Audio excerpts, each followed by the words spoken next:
MS ওয়ার্ডে ফন্টের ব্যবহার। আজকে যে ভিডিওটি দেখাবো তা হচ্ছে এমএস ওয়ার্ডে কিভাবে ফন্টের ব্যবহার করতে হয়। তো এটার লিখিত রূপ নোট করে রেখেছি। এমএস ওয়ার্ডে ফন্টের ব্যবহার হলো টেক্সটের আকার, ধরন, রং ইত্যাদি পরিবর্তন করে লেখাকে আরো সুন্দর ও পাঠযোগ্য করা। নিচে ফন্টের বিভিন্ন ব্যবহারের দিকগুলো দেওয়া হলো। ফন্ট ট্যাব অর গ্রুপ কোথায় পাবো?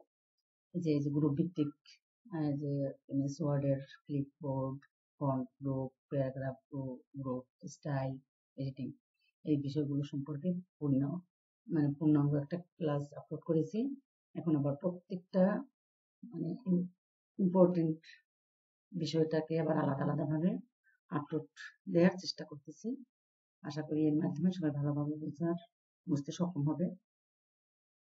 এমএস ওয়ার্ডে হোম ট্যাবে গেলে ফন্ট নামে একটা গ্রুপ থাকে। এখান থেকে সব কাজ করা যায়। ফন্টের প্রধান উপাদান সমূহ: ফন্ট নেম, কোন স্টাইলে লেখা হবে, যেমন টাইমস নিউ রোমান, এরিয়াল। তারপর এই যে এখানে বিভিন্ন স্টাইল কিন্তু আছে, এই বিষয়টা নিয়ে আমি দেখা হয়ে যাই। এই যে ফন্টের কোন স্টাইলে কি লিখবো, এই যে টাইমস নিউ রোমান এরকম স্টাইল দিলে এরকম লেখা হবে, ঠিক এই বিষয়টা সম্পর্কে জানা। যে রিয়েল, ব্ল্যাক, তারপরে নির্মলা, এরিয়াল, এই বিষয়গুলো সম্পর্কে এখানে বলা হয়েছে। এটার তিনটা নাম দেওয়া হয়েছে, এরকম বিস্তারিত আরো আছে। আর অক্ষরের আকার নির্ধারণ, যেমন এই যে অংশটা আছে এখান থেকে আকার নির্ধারণ করতে পারি আমরা। সাইজ, কত সাইজের অক্ষর দরকার আমার সেটা। আচ্ছা, ফন্ট সাইজ, অক্ষরের আকার নির্ধারণ করে ফন্ট সাইজ দ্বারা। বোল্ড, লেখাকে মোটা করে, যে লেখাটাকে সিলেক্ট করে আমরা যদি মোটা করতে চাই তাহলে এখান থেকে আমরা মোটা করতে পারি। ইটালিক, ইটালিক, এটা হচ্ছে ইটালিকের কাজ। আমরা যদি একটু বাঁকা করতে চাই তাহলে ইটালিক লেখাকে বাঁকা করে। আন্ডারলাইন, এই হচ্ছে আন্ডারলাইন। যদি আমরা আন্ডারলাইন করতে চাই তাহলে এটাকে সিলেক্ট করে আন্ডারলাইন দিলেই, আন্ডারলাইন ক্লিক করলেই আন্ডারলাইন হয়ে যাবে। এই যে আন্ডারলাইন হয়ে গেছে। তো এরকমের আন্ডারলাইন করতে পারি আমরা। ফন্ট কালার, অক্ষরের রং পরিবর্তন করা, এই যে এখান থেকে আমরা অক্ষরের রং পরিবর্তন করতে পারি। আমি যদি এই লেখাটাকে ফন্ট কালার করতে চাই তাহলে এখান থেকে আমরা যে কালার করতে চাই এখান থেকে আমরা কালার দিয়ে দিতে পারি। যার যে রং পছন্দ সে সেই রং আমরা ব্যবহার করতে পারি। এই হচ্ছে রং। হাইলাইটস, টেক্সটের পিছনে হাইলাইট দেওয়া হয়। হাইলাইটস কেমনে দেবো? এই যে এখান থেকে আমরা যে রংটা দিই, এটা দিতে চাইলে এটা দিই, যা দেবো সেটা এখানে হাইলাইটস হবে। তারপর চেঞ্জ কেজ, এটাকে আমরা যদি সিলেক্ট করে চেঞ্জ কেজ ক্লিক করি, যে এটা হচ্ছে চেঞ্জ কেজ। এখান থেকে আমরা যদি সেন্টেন্স কেজে আছে এখান থেকে যদি সব ক্যাপিটাল, প্রথম অক্ষর ক্যাপিটাল লেটার দিতে চাই তাহলে এরকমের এটা ক্লিক করব। তারপর আপার কেজ, আমরা যদি সব অক্ষরগুলো ক্যাপিটাল লেটার দিতে চাই তাহলে এই আপার কেজে ক্লিক করলে সব লেখা কিন্তু ক্যাপিটাল লেটার হয়ে গেছে। যে লেখা আছে ছোট হাতটা বা বড় হাত অক্ষরে পরিবর্তন করে বড় হাতের, তাহলে আপার কেজ, লোয়ার কেজ, তাহলে এখান থেকে আমরা এই বিষয়গুলো, আপার কেজ, লোয়ার কেজ, এখান থেকে আমরা এটা করে নিতে পারি যখন প্রয়োজন হয়। সাধারণত সেন্টেন্স কেজেই আমাদের লেখা হয়ে থাকে, তারপরও বিশেষ ক্ষেত্রে যদি প্রয়োজন হয় সেক্ষেত্রে আমরা এই কাজগুলো করে নিতে পারি। স্টিক থ্রো, স্টিক থ্রো অর্থাৎ লেখার উপর দাগ টানা হয়। তাহলে এই স্টিক থ্রোর উপর আমি একটু দাগ টেনে দেখাই। স্টিক থ্রো, এই যে স্টিক থ্রো, লেখার উপর যদি কোনো কিছু যদি আমার কাটতে হয় সেক্ষেত্রে আমরা এরকম স্টিক থ্রো করে দেখাতে পারি। তারপর সাবস্ক্রিপ্ট, সাবস্ক্রিপ্ট হচ্ছে এই যে এটা হচ্ছে সাবস্ক্রিপ্ট আর এটা হচ্ছে সুপারস্ক্রিপ্ট। যদি নিচে পাওয়ার দেওয়া হয় যেমন H2O, এটা হচ্ছে সাবস্ক্রিপ্টের কাজ। আবার যদি a plus b whole square দিতে চাই, সূত্র লিখতে a square plus 2ab plus b square, সেক্ষেত্রে সুপারস্ক্রিপ্ট করতে হয়। এই হচ্ছে সুপারস্ক্রিপ্টের কাজ। একটু পরে দেখাচ্ছি। ফন্ট ব্যবহার করার পদ্ধতি, যেসব টেক্সটে পরিবর্তন করতে চান তা সিলেক্ট করুন। হোম থেকে ফন্ট গ্রুপে যাব, পছন্দ মতো আমি আপনি দেখাচ্ছি। এই যে এটা তো আমি একটু আগে আলোচনা করলাম। আর কিবোর্ড শর্টকাট যদি আমরা বোল্ড করতে চাই তাহলে কিবোর্ড শর্টকাট হচ্ছে Ctrl+B, ইটালিক Ctrl+I, আন্ডারলাইন হচ্ছে Ctrl+U, ইনক্রিজ ফন্ট সাইজ Ctrl+Shift+লেস দেন, ইনক্রিজ ফন্ট সাইজ হচ্ছে Ctrl+Shift+, গ্রেটার দেন আর লেস দেন।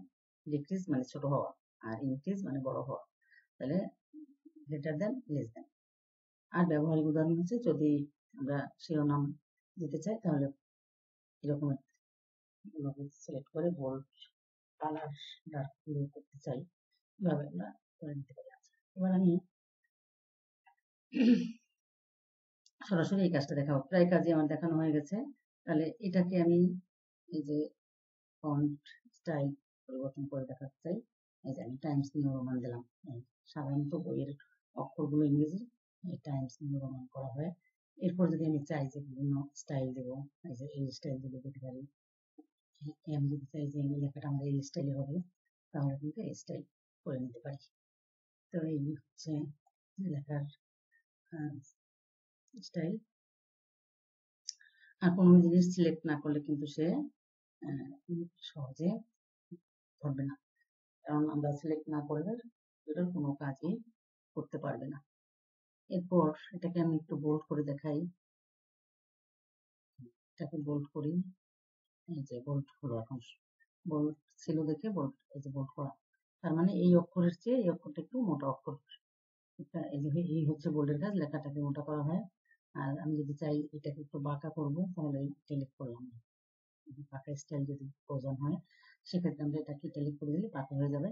আমি যদি চাই আন্ডারলাইন করবো, এই যে লেখাটা আন্ডারলাইন করতে পারি।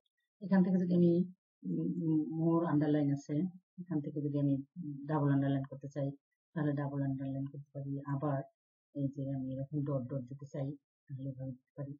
আবার যদি আমি চাই এরকম ঢেউ ঢেউ দিব, এটাও দিতে পারি। আবার এর বাইরে যদি আমি দিতে চাই তাহলে মোর আন্ডারলাইনে ক্লিক করে এখান থেকে আমরা চুজ করে নিতে পারি ডাবল আন্ডারলাইন। ওকে, এখান থেকে আমরা আরো বিশেষ কিছু সেট করে নিয়ে নিতে পারি। তো এই হচ্ছে ব্যাপার। তারপরে এটাকে আমি একটু বড় করতে চাই, 36 সাইজ আছে, আমি যদি 48 করতে চাই তাহলে 48 করতে পারি। আবার যদি আমি কমাতে চাই 28 করতে চাই, 36 করতে চাই, আবার করে নিতে পারি। তারপরে এই যে এটা হচ্ছে ইনক্রিজ মানে বড় হওয়া, ইনক্রিজ বড় হওয়া, বড় হচ্ছে। আর এটা হচ্ছে ডিক্রিজ ছোট হওয়া। এটা ক্লিক করলে সরাসরি আমরা বড় ছোট করতে পারি। আবার শর্টকাট কি তো আছেই, Ctrl+ closing second bracket third ব্র্যাকেটে ক্লিক করলে ছোট হয়ে যায়, বড় হয়ে যায়। আবার ওপেনিং সেকেন্ড ব্র্যাকেট থার্ড ব্র্যাকেটে ক্লিক করলে ছোট হয়ে যায়। আর সেন্টেন্স কেস, এটা তো আমরা দেখলাম। সেন্টেন্স কেস আপার কেস মানে সব অক্ষর বড় হাতের যদি চাই আমরা লেটার, সেক্ষেত্রে আমরা আপার কেসে ক্লিক করব। আবার সব অক্ষরের প্রথম অক্ষরটা বড় হাতে দিতে চাই সেক্ষেত্রে আমরা ক্যাপিটালাইজ ইস ওয়ার্ড দিতে পারি। আর এই স্টাইলটা সাধারণত বেশি একটা দেখা যায় না, প্রথম অক্ষরটা ছোট হাত সব বড় হাত। তারপরে এই স্টাইলটাকে আমরা ক্লিক করতে পারি, এখান থেকে আমরা যে কোনো স্টাইল নিতে পারি। এটা হচ্ছে ওয়ার্ড আর্ট। তারপর ব্যাকগ্রাউন্ড কালার করতে পারি,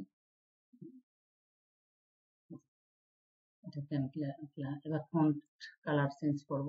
ফন্ট কালারটাকে যদি আমি চেঞ্জ করতে চাই তাহলে আমি এখান থেকে এটা সিলেক্ট করা নাই, প্রথমেই বলছি যে আমাকে সিলেক্ট না করলে সে বুঝতেই পারে না। এই সিলেক্ট করে নিলাম। এই হচ্ছে আমার ফন্ট গ্রুপের কাজ। আর একটা হচ্ছে যে স্টিক থ্রো করলাম, স্টিক থ্রো করছে। এবার আর একটা কাজ আছে, সেটা হচ্ছে এটাকে আমি যদি আমি ইটালিক না রাখতে চাই সেক্ষেত্রে আবার আইতে ক্লিক করলে আমার ইটালিক থাকবে না। আবার বোল্ড রাখবো না সেক্ষেত্রে আমি বোল্ডে ক্লিক করবো। স্টিক থ্রো উঠালাম। এবার আমি একটা সূত্র লিখে দেখাই, প্লাস বি হোল স্কোয়ার। তাহলে আমি বাংলা ফাংশন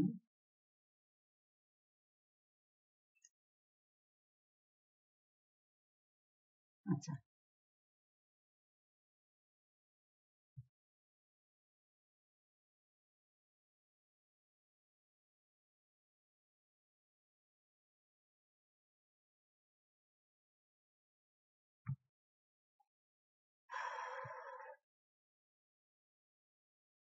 আচ্ছা আমার আন্ডারলাইন উঠানো হয় নাই, সে কারণে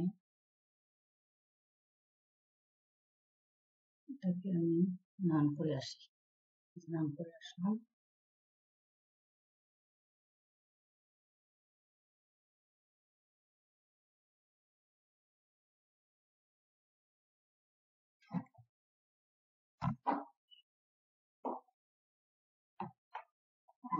এবার আমি একটা সূত্র লিখবো,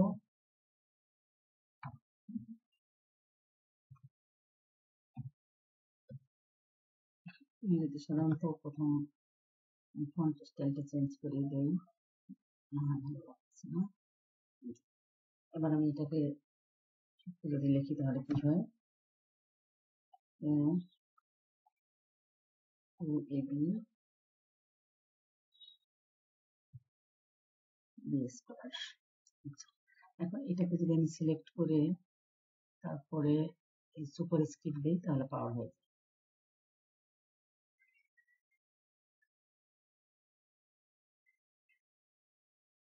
আবার সুপার স্ক্রিপ্ট এটাকে সিলেক্ট করে আবার সুপার স্ক্রিপ্ট, এই হচ্ছে আমার সুপার স্ক্রিপ্টের কাজ। আর এস টু এস ওপর লিখে সাবস্ক্রিপ্ট এস টু এস তাহলে এটাকে আমি সিলেক্ট করে সাবস্ক্রিপ্ট, এটাকে সিলেক্ট করে সাবস্ক্রিপ্ট দেব। এইভাবে আমরা সুপার স্ক্রিপ্ট সাবস্ক্রিপ্টের কাজ করতে পারি। তাহলে এই ছিল আমাদের ফন্ট গ্রুপের কাজ। আমি আশা করি সবাই ভালোভাবে বুঝতে সক্ষম হয়েছে। তো যদি কোনো সমস্যা থাকে কমেন্ট গ্রুপে লিখে অবশ্যই আমাকে নক করবেন, আমি চেষ্টা করব পরবর্তীতে সমাধান দেওয়ার। তো এই ছিল আমার আজকের ক্লাস। সবার জন্য রইল শুভকামনা, আগামী ভিডিও দেখার আমন্ত্রণ জানিয়ে এবং সবাইকে দেখার সুযোগ করে দেওয়ার জন্য,